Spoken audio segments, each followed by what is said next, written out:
Kaya lang pala.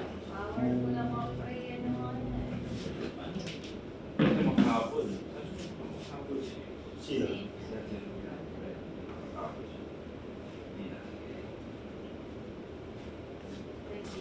News.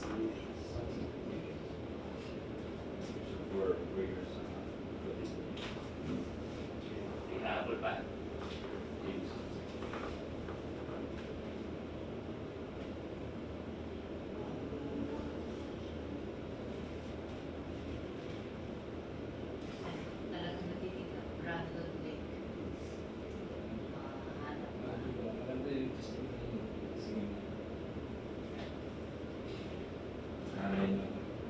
Ilang miscarriages at ano siya, nanay niya, maraming sa mga ano ba, nakunan, mga beses na. Nanay niya. Ako siya lumabas.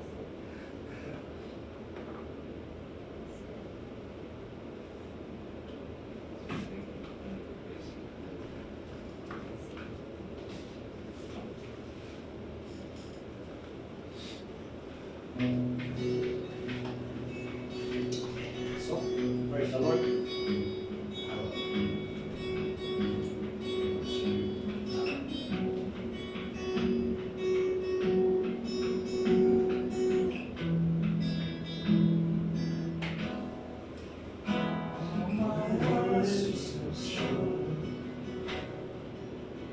I've got nothing new.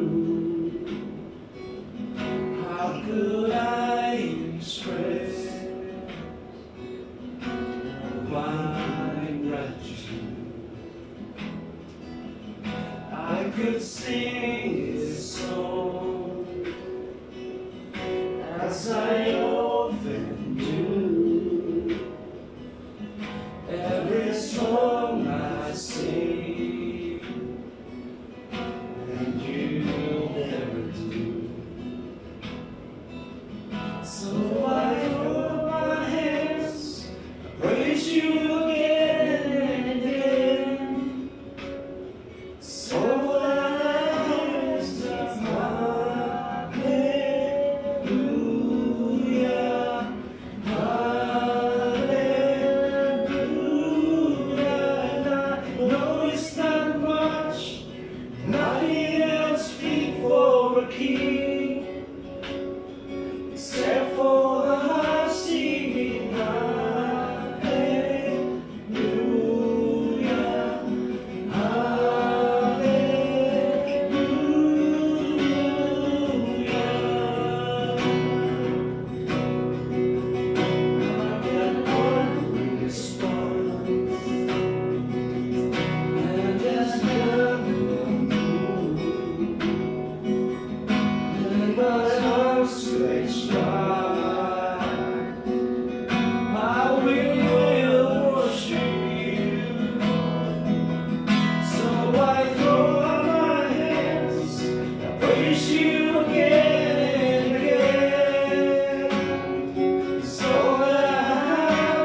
praise you again and again.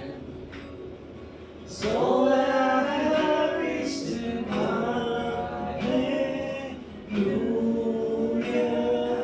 hallelujah. I know it's not much, nothing else fit for a king, except for a heart singing hallelujah,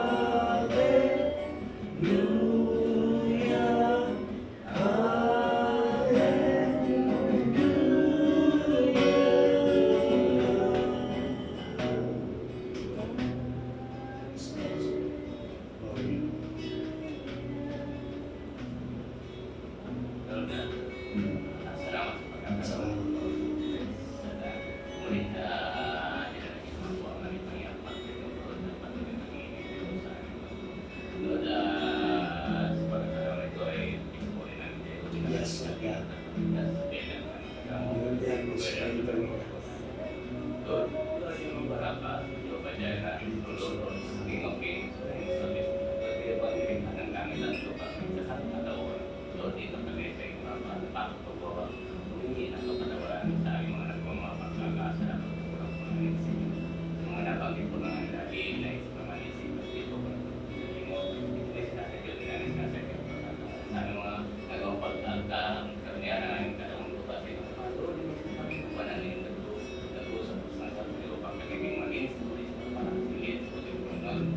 Maging makatotohanan ang mga pagkakamit namin sa pagkakagawanan ng prayer, meeting po namin sa iyo, sa iyong harapan namin magkakaroon ng katugunan ang ilalapit ng mga priorities sa mga kapatiran, sa mga pamilya, mga kasama sa trabaho. Kahit may manapuan, papasalamat ako in advance sa magiging nasagutan ng mga priorities po na ito. Ngunit patuloy na ako muna sa magiging exhortation ng iyong mensahe, Lord, na ito sa aming puso mo sa mga nakakapagpigil ka na isinas ng iyong mensahe, Lord. Mga ituloy ay ganun din po ay mag-workers mo nila makakakinggan ang mensahe ko. Salamat po. Sabi nga Lord ay kung ang teknolohiya ay gagamit niya sila, ito rin ay may gagamit namin para sa inyong pagpapasisira ng mga mensahe. Malabanan po namin ang gawa ni Sita na po sa teknolohiya.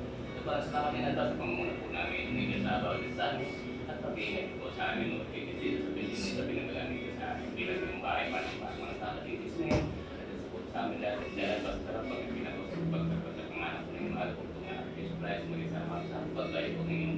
Holy Spirit sa bawat isa amin. Yes, Lord. Sa muna kami kaamin namin. Amen. Ito naman po tayo at may binigay po sa atin sigat. Tunghayan po natin yung Psalm 138, 1-6 verse. So, ano na verse po siya. So, yun tunghayan na po natin sa Awit 158, verse 1, mapalad ang bawat isa na natatakot sa Panginoon na lumalakad sa kaniyang mga daan. Kung pagkakasuroyin natin na nakasuroy rin din si Haring David sa panahon ni Abraham. Si Abraham may pananampalataya, may kapag-kaigat at may pagsasagawa. So, kung maging ganito rin tayo ay ang lahat ng ating mga kagalingang kaigat at sa lahat ay pangungunahan, mapararamdaman po natin ang pagiging Diyos nila sa atin. Buhay. So, magiging panatag ang ating pamumuhay, pang-araw-araw at pamumuhay, sa punan ng pamilya.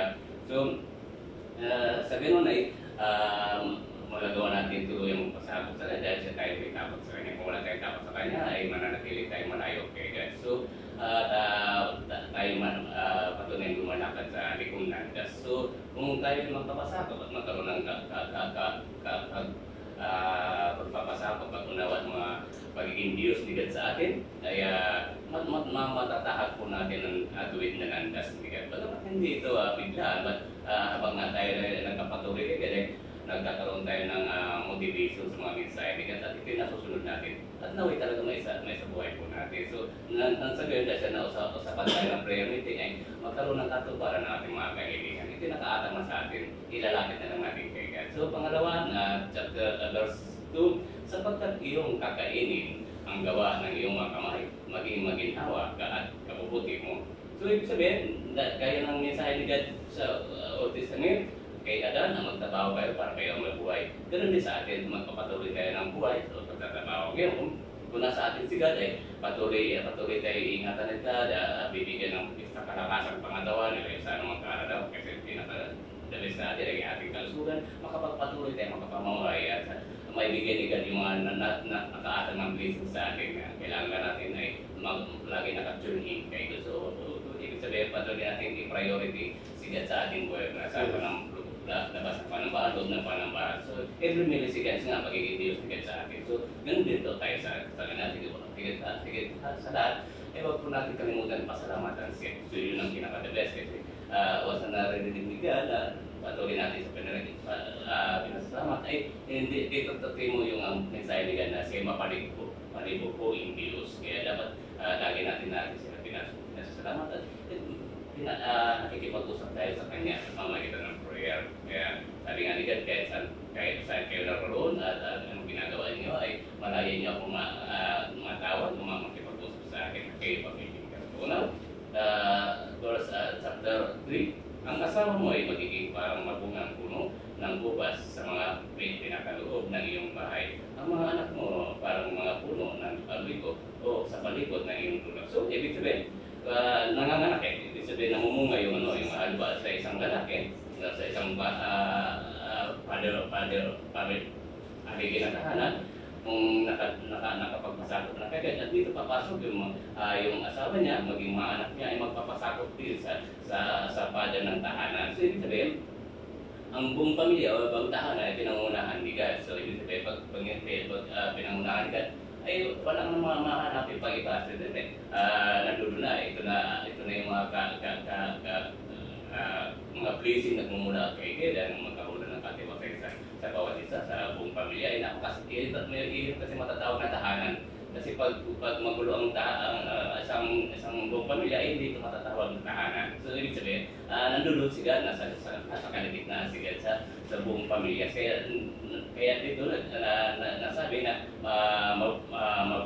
magiging parang mabungang puno ang ubas sa mga pinakaloob ng iyong bahay. Ang mga anak ko parang mga puno na puligo. So, ibig sabihin na natatakiman din sila ng laki ng pag-ibig ni God at nagkakaroon sila ng pananampalataya na may pagsasagawa rin kay God. So, sin lang ng father of the family.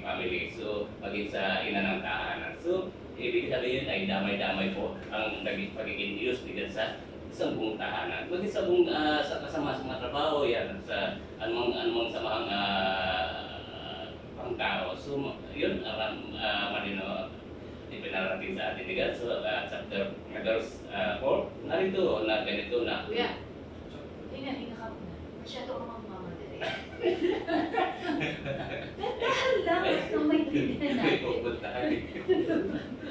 Nahilo ako sa akin. Lampahin. Then, yun, sorry po. At tungkain ko na rin sa chapter 4, verse 4. Narito na ganito na nawa pagpalain ang tao na natatakot sa Panginoon. So, naway, ngayon malinaw tingnan natin, babalikan natin si Abraham. Dahil mayroon siya pananampalataya na may takot sa Diyos at pagsasagawa, ay lahat ng prinamis ni God sa kanya ay ibinigay kay Abraham. So, bukod dito ay sinubok pa ni Lot si Abraham ako sa kanyang isang anak na si Isaac. So, nagtagumpay. Ibig sabihin, ang pagiging Diyos ni God, pagkakaroon ng takot ni Abraham kay God ay nagbunga. So, lahat ng blessing na ipinangako ni God kay Abraham, ibinigay sa kanya at damay tayo. So, hanggang tayo kaya patuloy tayo magpasalamat doon sa mga ginamit kita ni God ng mga sinaunang tao. So, sabi nga ni Pastor Irene ay yung pagkakaroon natin ng pubinan mula kay Abraham na iyon ay pinag-atas talaga iyon pinaalala talaga ni God kay Abraham. Buong asang bakbong ang kanya magsisimula ng tao. So yun, verse 5, pagpapalain ka ng Panginoon mula sa Sion. Kung itong Sion ay pinag-iisip mo ito yung lugar ng kamatayan, sa mga patay.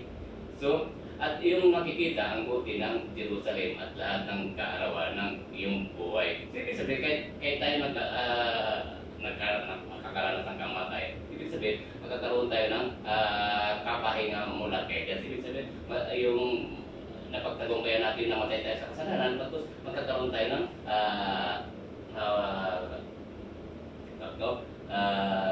salvation kay God. So, ibig sabihin, mahango tayo dun sa lugar ng mga patay. So, yun, ibig sabihin, ating kaluluwa ay nakakaroon ng buhay.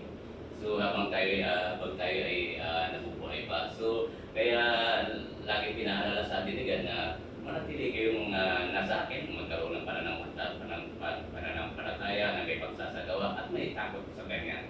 Isa lang ang isipin natin yung takot on the spot matatangit na natin si Satan. So may tatakwin natin si Satan. So magiging buo yung pagmamahal natin kay God. So hindi maalis na natin yung sarili natin, puso natin, isipan. Higit sa lahat, hindi na sa pagmamahal natin kay Satan. So may tatakwin na natin si Satan. Malalabanan na natin si Satan. Ngayon, pag pinaalala nila na ang laban ay hindi sa atin, pagkos kay God at kay Satan mismo. So now, punta tayo rin sa chapter 6. Iyong makikita ang mga anak na iyong mga anak. Kapayapaan naway sumat sa Israel.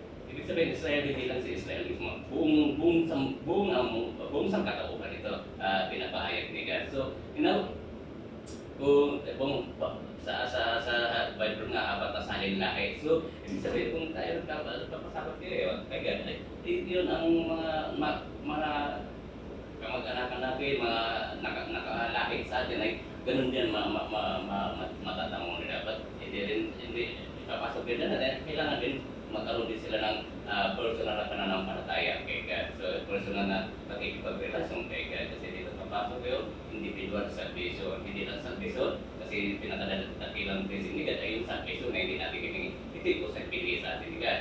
At tatanggapin na lang, nasa atin na lang kung nais natin tanggapin ang kaligtasan na matagal na ibigay ni God sa atin may 2,000 years na ito nakakaranas. So, ibig sabihin, lahat ng ito, payapaan, ibig sabihin, magiging payapaan ating buhay po sa kaluluwa tayo nakatune kay God. So, ano man daw din sa ating pagsubok, kasi pag nasakay ka na tayo, ay baliwala na sa ating pagsubok. Lagi natin pagmagitin, salamat may pagsubok na naman kayo doon sa akin, kapagtatagumpayan ko na naman po ito sa pamamagitan ninyo. So, ibig sabihin, dito papasok yung may patuloy na basis sa atin. Sige, kung ito'y harapin natin sa pamamagitan ni God. So, iasa natin kay God. Huwag natin iasa sa atin para hindi tayo mabitaw ng landas. Hindi nang sabi mapagtagumpayan natin ang mapagsubok na ibinakahagi ni Satan na pinayakin naman ni God sa atin na mapagtagumpayan natin. So, ayun na po, kaya kailangan natin maging kapat kay God, maging makakatuwanan kay God. So, lagi pinapapagit na sa atin ni God na huwag natin sasayangin yung ganito pagkakandak ng prayer meeting, pagpananambahan, pagbabawasan ng Bible, Holy Bible, dapat ngayon pagbabawasan ng Holy Bible, ina-apply po talaga natin. Hindi lang para tayo nagbabasa ng comics o pinakamahalaga magbasa po na kaya naman, pero maramdaman na natin yung pagiging Diyos ni God sa atin. So, salamat sa book na ito kay Haring David. Ito'y hinaing niya, ano tawag doon? Hinaing niya, nakalimutan ko pa ulit. Meditation? Oo. Hinaing daw. Lamentation. Lamentation. Di ba yung book na ito, yung awit? So, yun ang mga hinaing ni Haring David nung siya nagkasala kay God. At yun naman ay pinatawad siya ni God. So, ayun, maraming salamat doon sa mga ginamit ni God mula kay Abraham hanggang sa kasalukuyan ngayon. So, maraming salamat. So, yun lang po. At doon po natatapos ang ating service. Please na napagod ako kay Kuya. Sa chapter 128. 128 verses 1 to 6. Buong chapter. 6. 6. Naalala ko doon na-exhort natin ito dati sa vlog natin. Na mention natin kung paano magkaroon ng the blessing. Diba? Siyempre, palagi natin tinuturo na always fear the Lord. Kasi yung iba, ang sabi natin dun sa vlog, hindi pala diploma, hindi pala katalinuhan, magalingan ang pwedeng mag-bless sa atin. Ang fondasyon pala ng blessing ay yung fear sa atin. Yes. Pag meron tayong takot sa Diyos at respeto sa Diyos, yun pala yung magiging parang pundasyon natin para Yung susi. pwede ko yun, naging susi natin para tayo mag-best. So yun, ang sabi dito, yung makukuha mo, sabi niya, you will get what you work for, diba? Kasi maraming mga tao, trabaho lang ng trabaho, pero walang sahod. Naalala ko po yun, nagbibiroan kami ni Pastor Bernard nun eh. Bas, ayoko nang pumasok dun kasi ano eh, trabaho lang ng trabaho, walang sahod. So nagbibiro kami. Iba pinag-request mo trabaho lang, di mo naman sinabi na sahod. Parang sa akin nirequest lang kay God, doon, na may makalis lang ng bansa. Hinilingin sa akin, tapos wala kay sahod. Nagtiti ako eh. So, kumbaga, dinaan lang namin sa biro. Hindi ko nag-request mo sa amin, pag-pray namin trabaho. Hindi mo naman pinag-pray ang sahod. Ikaw, abusado ka, binigyan ka na ng trabaho, naghahanap ka pa ng sahod. Parang joke lang natin yun. Pero nangyayari yun, di ba? May mga tao nagtatrabaho. Tapos, hanggang wala, hindi tinanggap yung sahod. Nagkalimutan na. Meron nga kaming kapatiran na sa GIM pa kami. Sabi niya, Bas, pag-pray po, sabi niya na huwag na maging mahiyain yung boss namin. Bakit mahiyain? Mahiyain magbigay ng sahod. Si Kuya Ronald, architect yun eh. Mahihain daw yun. Pag-pray ko daw na huwag na maging mahihain yung boss niya. Sabi ko, mahihain ka din eh. Sabi ko, bakit ganyan ang request ng prayer mo? Sabi ko, dapat bold ka. Sabi ko, yung pinagpaguran mo, kailangan makuha. Kasi malilang dito eh. Sabi niya, you will get what you work for. So, kumbaga, kung ano yung mga pinagpagalan mo, mayroon ka talagang makukuha. So, yun yung napakaganda dito. Natawa lang ako dun sa 6, and make you live to see your grandchildren. Hindi ko na siya uulitin, pero napakaganda kasi talaga dito. You will live, so you will see your grandchildren. Sabi ko, ayaw mga tumanda ng matanda. Ayaw mga tumanda masyado kasi mga anak ko, ilang taon pa lang, 50 na ako. Lord, aabot pa ako ng 80. Ayaw mga tumanda ng gano'n eh. Ewan ko, ayaw ko tumanda ng gano'n matanda kasi. Although nakikita ko siya. May napanood pa nga ako, 300 years. Oo, yung wala na kayo. Akala ko 200 years lang yung mapapanood ko eh. 200, 300. Puro mo ito na. Anyway, kung yun ang kalooban ng Lord, kasi nakita ko naman ng nanay ko. Sapot kasi yun. 80 na, wala. Maingat sa puto. 80 na, mukha pang bata, malakas ba? Yun ang kalooban ng Lord sa akin. Nasa mensahe naman. Maingat sa pagkain. Ayaw ko lang siguro talaga tumanda.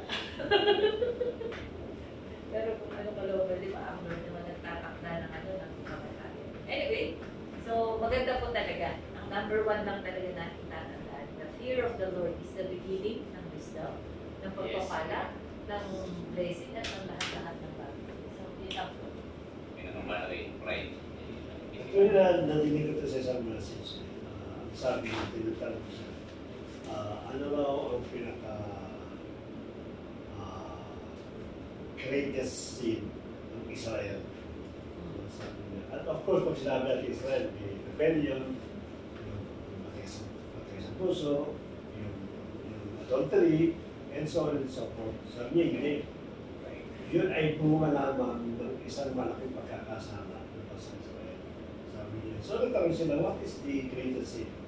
Yung fear of the Lord. Wala yung fear of the Lord. Kasi, sabi, the fear of the Lord is the beginning of the wisdom. Yung wisdom kasi nawala doon. Kaya nga sabi niya, my people perish because of lack of knowledge. Nangangahulugan na yung lack of knowledge kasi, yun yung beginning kasi ng fear of the Lord eh. Kung nawala yun, marami nang inugat. Nandun yung rebellion nila, rebellion spirit, rebellion heart, nandun yung mga adultery nila, nandun yung kanilang idolatry, and so on and so forth. Pero maliwanag na dineclare ng ating Panginoon, my people perish because of lack of knowledge. And knowledge is coming from the beginning of the fear of the Lord. So, nung nawala na sila ng fear, hindi na sila natakot, hindi nila malaman na ngayon kung yung instruction ng ating Panginoon, which is the Word of God, kaya pahamak ang tao. marami silang ugat na, na nangyari. Kaya nga mapakalaga sa bawat sa atin yung fear. Lagi natin tatanong yung fear. Kasi yung fear kasi, that's what drive them to know what is really the word of God. Pag wala kasing fear, ang buhay mo parang ano lang, tawag doon, kesera-sera na lang. Na okay, natapos ang araw, thank you Lord. Nabukasan, tapos thank you Lord. Pero yung wisdom kasi, yung beginning, yung fear of the Lord, pag hindi natin nakukuha talaga yun, ang posible talaga na mangyari is mapahamak tayo. Mapahamak tayo when it comes to our spiritual natin. Kaya maganda yung binanggit ng ating kapatid dito yung sa 1. Ang liwanag na sinabi niya, no? Sa pasahan ko lang rin. Great blessings. How blessed is everyone who fears the Lord, who walks in His ways. Tama nga naman, hindi kami pwede lumakad sa ways ng ating Panginoon unless you start beginning the fear of the Lord. At yung fear na sinasabi natin dito, maliliwanag na handa sa vlog natin. Hindi yung fear na, halimbawa, nakagawa ka ng kasalanan, papalawin ka ng tatay mo. Hindi yung fear na yun. Yung fear na sinasabi dito na para bang pag naglalakad kayo, as if na pag ikaw ay naglalakad kasama ng nanay mo, kaya tatay mo, ingat ka na magbitaw ng salita o gumawa ng action na mapapaya yung magulang mo. Ganun yung fear. No? Parang ang thing is that no one can insult or no one can hurt my parents sa pamamagitan ng aking buhay. Sabihin, hindi bang gagaling sa akin yun? Kasi andun yung aking fear eh.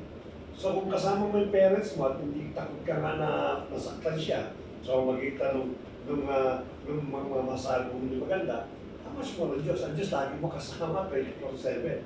So dapat maging maingat tayo sa paglakad, mag-iingat sa pananalita, at higit sa lahat, maingat tayo sa decision making natin.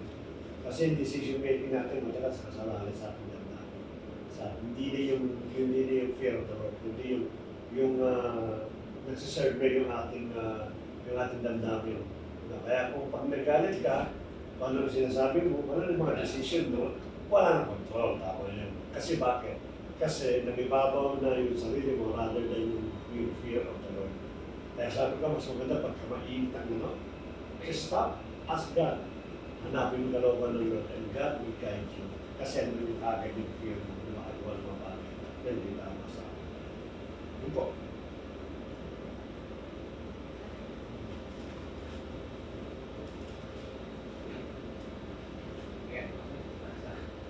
Same with them, yung the fear, but it's instills yung masunod sa obedience. So once you have fear, nandun yung desire mo to obey, not to praise Him. So mga ganun bagay. At the same time, in our purposes to someone, we are obedient. Kahit wala siya dyan, tama kung natin natulog kung pas natin. Kahit nakatalikod yung tatay mo, maraming dyan. Andun yung obedience mo. Kung tinalag yung rules, yung regulations ko, nakatingin mo siya o wala, tayo, pag nandun sa atin yung Holy Spirit, naalo tayo yung hesitant, nare-remind ko this is wrong. Kasi, kasi we are really no Bible. Papasa nakikinig tayo sa salita ng Diyos. Nalalearn natin from our pastors o sa mga message. Nalalearn natin doon. Alam natin yung rules niya. Mayroon kang fear, pero hindi mo alam kung ano yung fear. What are the rules? May fear ka nga, pero what are the consequence? Hindi mo alam. So, parang prerequisite din yun talaga, alamin yung mga kautosan niya by the Old Testament, sa New Testament. First yung mga law niya yung dati at sa bago yung sa New Testament. Hindi nasa Leviticus pa ako nagbabag sa maraming talagang leaders sa yung law niya. Diba? So kailangan mababasa mo siya para magkaroon ka ng fear. Natatakot ka kung ano yung consequences sa mga bagay. Halimbawa, nasa Leviticus yung pagpapatato eh. So ngayon, kahit wala ka dito sa simbahan, ito kasi, once nandito tayo sa office, especially sa akin, I think it's a challenge sa preparation eh. Preparation saan? Preparation sa magiging buhay ko. When I go back to my place, kasi yung place ko is totally isolated. Magiging isolated ako eh. So kailangan yung buhay ko, it's for me, talagang ito sa challenge na kailangan i-prepare ko yung buhay ko bilang tinagot ko yung pagiging Kristiyano ko. Kailangan, pagdating dun sa amin, paglabas ko pa lang sa bahay namin, I have to make sure na talaga ito yung nga pas, it will take siguro for how long, we don't know, God knows. But na ako'y natutuwa na nalalaman ko yung mga pag ito hindi mo gawin, pag ito gagawin, pag nilabag mo ito, it's a sin. Totally, it's a sin. Pero hindi mo na kailangan yung prediction ko. Yung mali, alam mo na mismo, sarili mo, ito yung mali. Kasi saan, kasi may napasok mo. You need it eh. Kaya, yung fear, kailangan, kung magkaroon ng fear, you have to know kung ano yung kapangyarihan ni God.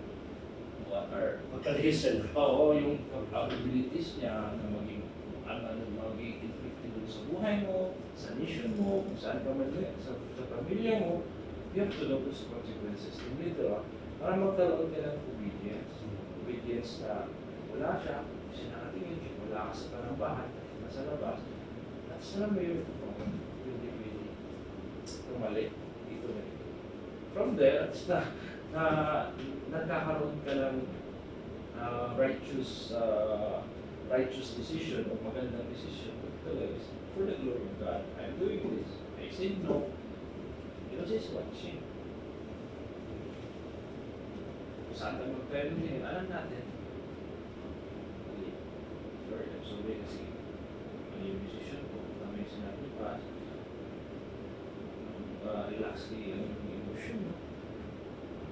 Happens sa atin sa mga trabaho natin, days, talagang there are some colleagues or sa pamilya natin na nagkakaroon tayo sa mga sa buhay natin na nagkakaroon sila ng decision na hindi tayo sa ngayon, may disagreement tayo.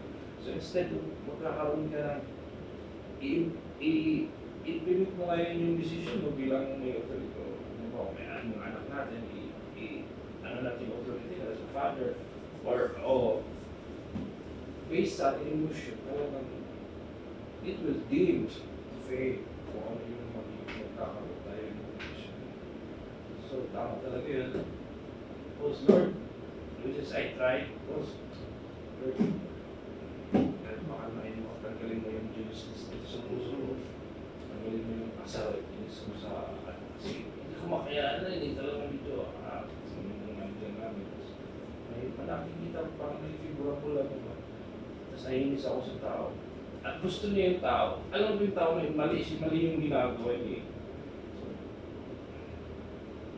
Lord, ano lang, yung parang i-control mo yung sarili mo, tanggalin mo itong ano ko, take breath, para hindi magkaroon ng discussion, we'll be having heated arguments, which is magiging walang magandang mangyayari. Dahil talagang let it pass. Hindi na pass pa. After that, nakapagpahinga. Natin, ang ganda ng sa kapagpay. Nawala yung siya sa tao. Nawala yung tampo sa mga ko. Kasi, tapos iniisip ko, paano pag nagkaroon kami ng diskusyon?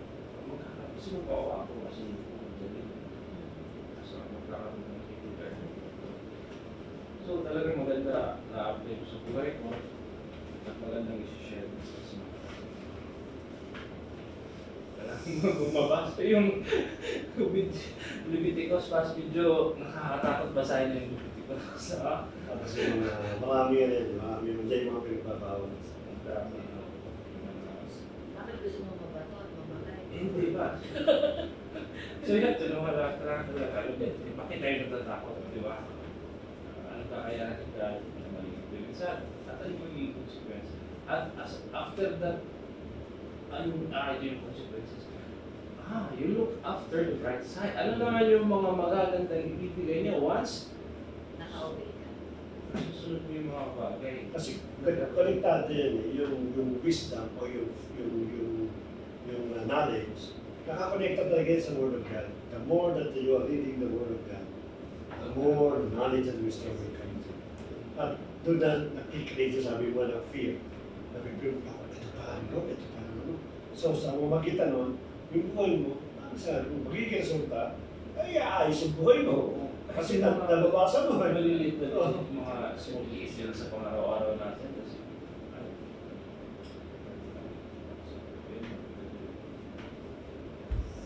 So sa akin naman, dahil sa pagkakaroon natin ng fear, pagtitiwala kaya pagpapasa ako kay God, napag-isip ko noon, nagsimula akong mag-advocate, napag-isip ko, tanong pa yung pagiging advocate. Pero nagkaroon akong takot kay God. Kasi may kaliwanag siya, anong paggawa ng kabutihan sa kapwa, hindi makapagligtas sa tao. At natakot niya, baka pride. Mawindang yung kasi nakikita ko sa mga grupo ng mga advocate, dinadala nila sarili nila. At napapahamak lang din na bago nila siguro ngayon may inatulong sila, gagawin muna nila kasamaan. Lalo ngayon sa technology, social media, pag gagawin nila ng video yung this is the gagawin, ipopost.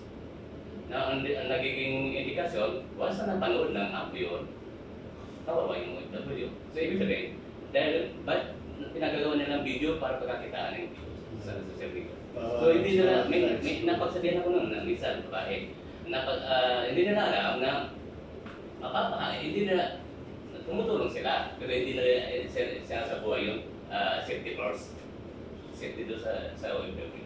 So yun ang ginagawa ng gulo sa in-advise ko. Mali pinagagawa yun na video yung business na may natulong sa inyo, hindi niisip yung kaligtasan. Napanood, sakto yung sinabi sa akin, matapos na i-post yung video, inalis yung kinuha, yung CV, ibig sabihin, panood ng mo. Napakamag yung ngayon, hindi nila nasubunan ko nga eh. So, kaya, doon pumasok sa akin sa isip ng Lord. Tagumpay na ako, ginagamit na ako sa kapwa.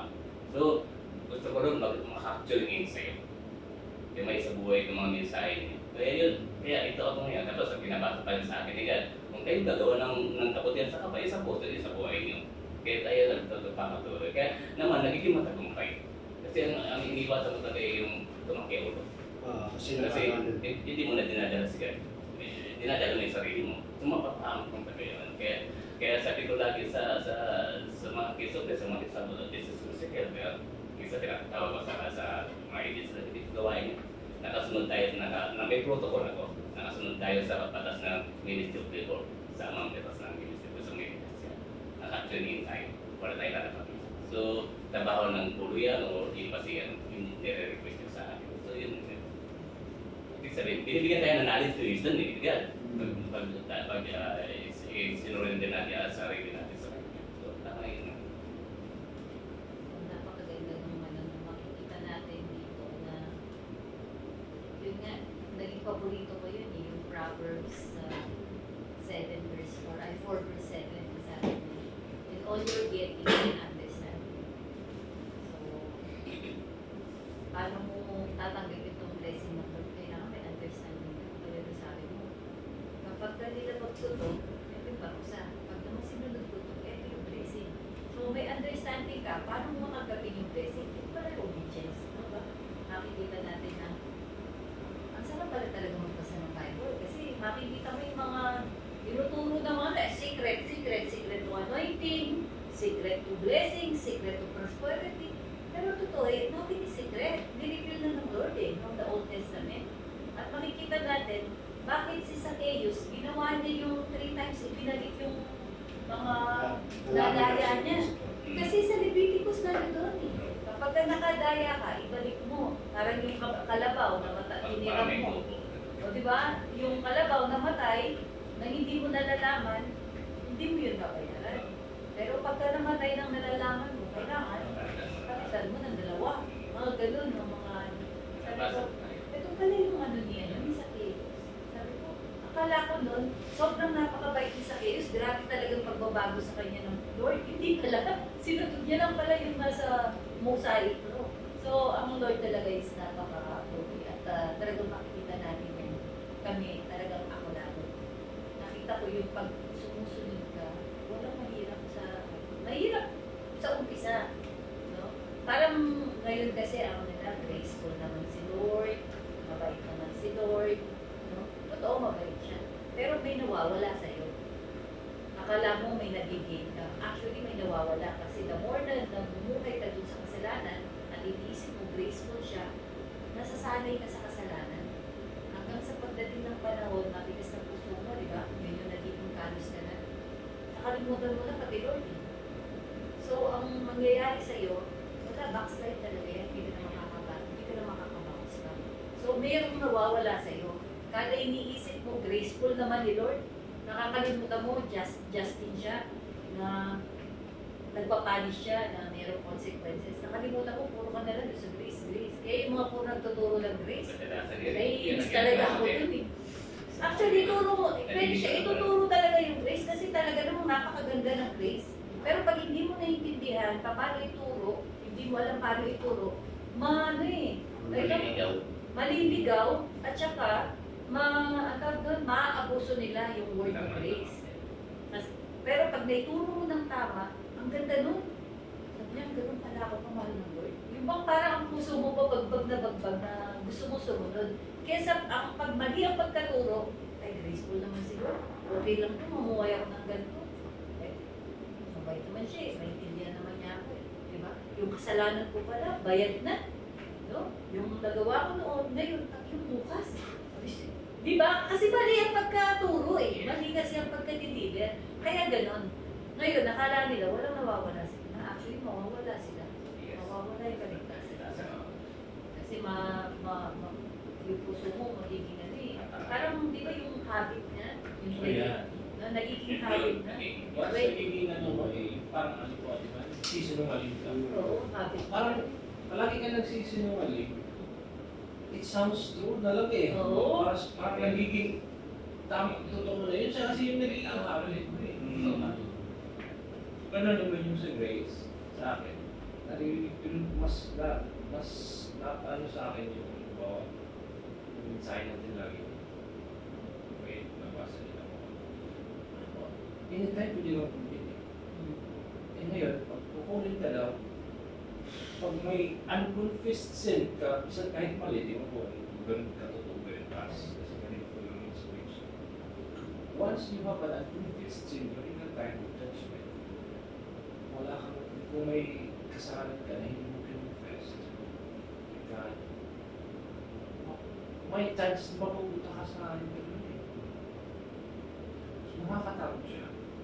So, hindi, minsan na nagawa ko ng kasalanan, mapapatawad ko kasi bukas na ako mag-repent, bukas na ako, may simba pa naman bukas. Kaya punta ako ng magalit ako na mag-confess ako kay God. Tapos gusto ng mga pastors ko tayo yung mga kasalanan. So, hindi siya, parang hindi siya gano'n. Kasi hindi natin alam. No? Nobody knows. No? Sila lang yung pera. Pag may kasalanan tayo, tutulog na ng kasalanan. Anytime, na may kasalanan, nakakasalanan kasi nakakaisip na. So, natingin ang tao. Eh, di ba yung bukas? So, natin naman ang church bukas. Kaya ako tawag. Di ba? Di ba? On the way, papunta kang church, di ba? Malingatin siya dyan. Di ba? Pero kung ano, totoo yung ba? Pag may unconfessed sin ka naman rin ka ngayon. May kasalanan din, hindi mo na po confess. May chances talaga, mapupunta ka sa inferno, di ba? Pwede, posible yan. Di ba? Possible na hindi ko mapunta. Nakakadaro. Yun yung ano, yung sinasabing ano. Let's say, alam mo talaga sa'yo na sinisikreto mo ba? Diba? Yung iba, parang, mag-minister ako dapat, hindi nila ano na ito yung ginagawa ko. So, yung ibang intentional ang pagsikreto mo. Ayan. Talaga namang, syempre, may posible. Pero kung, let's say, nagka-ano ka lang, yung bakti, kung hindi mo naman nasadya, hindi mo alam, diba? Hindi yun ikakount sa'yo. Hindi naman ganun ang word. Kasi, yun nga, doon na papasok yung grace. Pero, ang sa atin, ang ano natin kasi, yung pattern natin sa prayer. Kaya mahalagang maintindihan natin yung prayer. Kaya yung pattern natin sa prayer, kung paanong daily bread, daily din ang pag-ask ng forgiveness. Diba? Kasi pag, di ba una, hihingi siya ng ng grasya. Pagkatapos, forgive us our sin as we have sinned against, I forgiven against others. Parang ganun pa. Paano kung pinapatawad din yung nagkasala sa akin. So, sa prayer na yon makikita natin, kung daily ka humingi ng tinapay, daily ka din humingi ng kapatawaran. So, kasi yun yung maganda na maging character natin. Anytime nga kunin ka ni Lord, ready ka, kampante ka. Pwede na. Kasi na. Si baba ko. Pero madalas yun, no, yung paghingi ng blessing, hindi nakakalimutan ng tao. Pero yung paghingi ng patawad, parang last sa list, minsan, wala pa, hindi pa sincere sa puso. Eh, di ba, ang Lord, alam mo sa puso nakatingin kung sincere ka ba sa paghingi ng pagkatawaran. So, yung tao kasi, kumbaga dun na mahirap yung confession. Yung hanggat may tatago niya eh. Sa amin, may tatago niya. Kay Lord, hindi natin pwede itago. Sabi nga ni God, mas mainam na i-broadcast niya yung pagkakasala niya sa nakakarami. Huwag niya i-broadcast yung pagkakasala ng kapwa. Maybe, ibig sabihin, ito papasok yung pagiging, pagiging humbleness kay God, pagtanggap ng kasalanan. May post nga ako sa Facebook dati, kung kayo marumi, mas marumi ako na hindi ako kasi. So, that is good talaga na kada pag-aaral may natututunan. Kaya yung Pwede na. Sabi din. Ballpen. Dito, dito. Yun ang yun.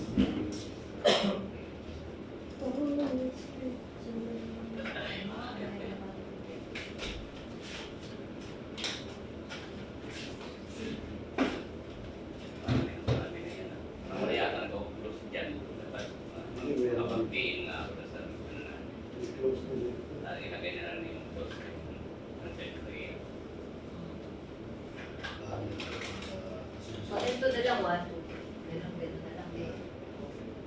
Huwag na ako kasi baka maalala ko yung trabaho ko sa kasino eh. Dati 50 ito. Bilis pera doon.